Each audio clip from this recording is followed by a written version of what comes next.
I was 8 years old, my mom told me this story that she was electrocuted when she was pregnant with me. I had two distinct thoughts. The first is, I have to have magic powers. The second thought I had at 8 was that life's a gift. Surviving that was amazing on a deep kind of emotional level. We all wonder what would happen if I was put into a moment of crisis or danger. And I play that out in an entertaining way on stage. I think life is a struggle between wonder and chaos. And tonight, I'm gonna make sure wonder wins. With a randomly selected member of our studio audience, please welcome illusionist Derek Selinger. We're all familiar with that friendly childhood game of hangman. We're gonna use it today to perform a little bit of magic. It has been said that life hangs in a balance between choice and chance. We're gonna explore that idea today with the help of Allison, if you would join me, and a volunteer selected for me from our audience, if you would join me as well. Big round of applause. Hi, what's your name? Summer. Summer? Yeah. You can stand right there on the nice white X. Very good. Allison, you represent choice. I would like you to imagine a number of your choosing from 1 to 5. Just imagine it. Good? I'm gonna have you write it down big and bold on this piece of paper. And I'm gonna stand directly in front of you so I or no one else can see what you're writing. When you've completed writing your number, just let me know. Okay. Good. Hold the clipboard to yourself so I can't see it, and just hang out there for a moment. If Allison represents choice, Summer, you represent chance. I have here a clear plastic bag. And in this bag are unmarked envelopes. In each envelope is a number from 1 to 5. I'd like you to reach in and take any envelope, therefore a number by chance. Good.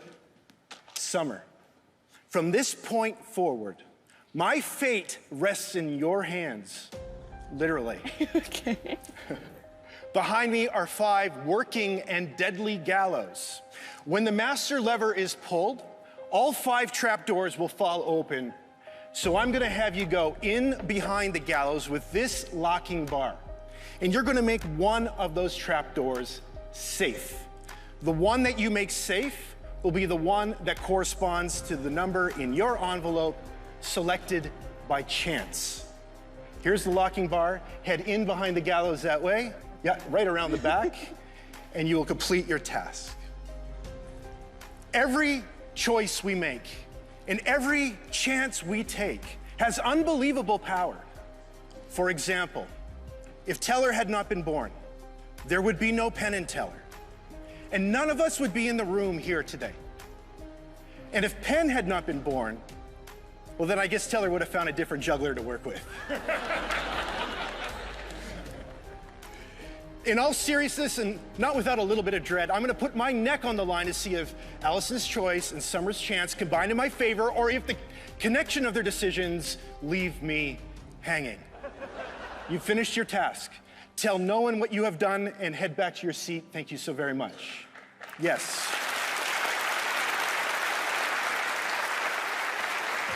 As my assistant binds my wrists, Allison, this is the moment that you reveal your number. That number will tell me which trap door I will stand on. It is my sincere hope that your chosen number is the same as the number selected by chance, or this will be most uncomfortable for me. So the first time, Allison, what is your number? Which noose is mine? 2. The number 2. Allison, step over here and just make sure my wrists are done up nice and tight. And if you don't mind, take the 2 ends and add a knot of your own right there on top. Very good, Allison. Well done. There you go. Take me to the gallows, Allison. Oh, boy. Thank you. You can take your place by the master lever. Okay.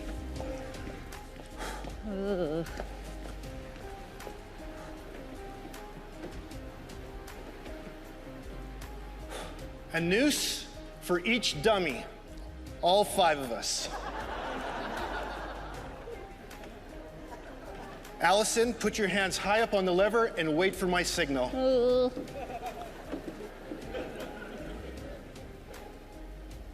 Allison, are you ready? Well, I guess. Allison, do it!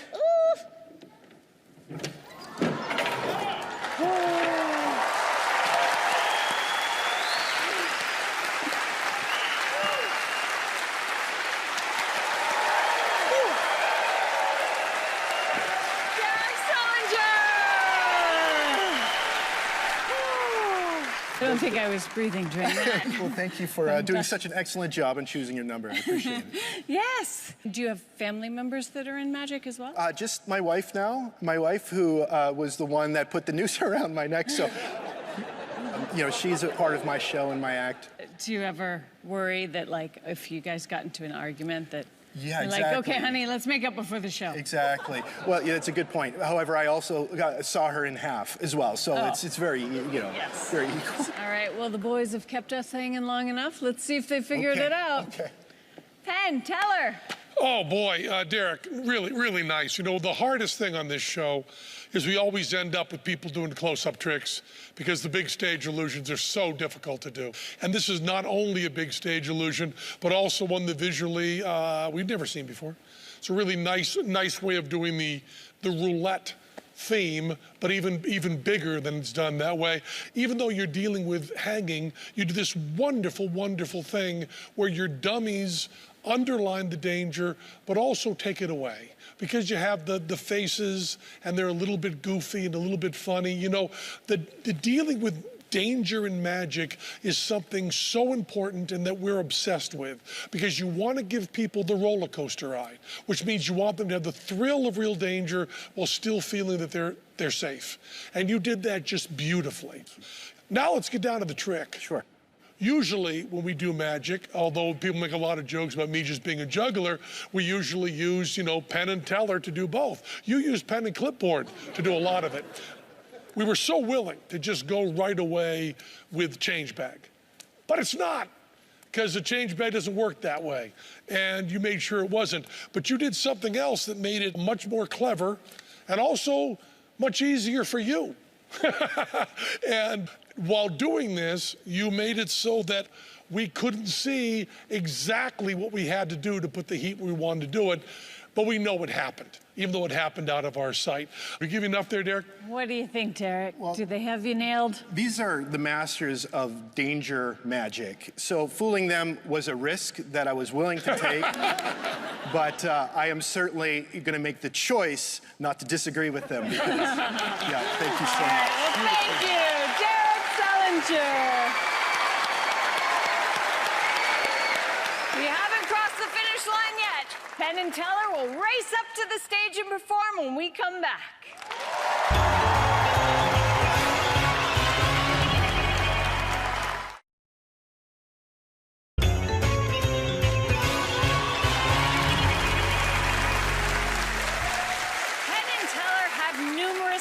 Outside the world of magic. Tonight, they're joined by jazz pianist Mike Jones to form a trio as our house band. Here are Penn and Teller.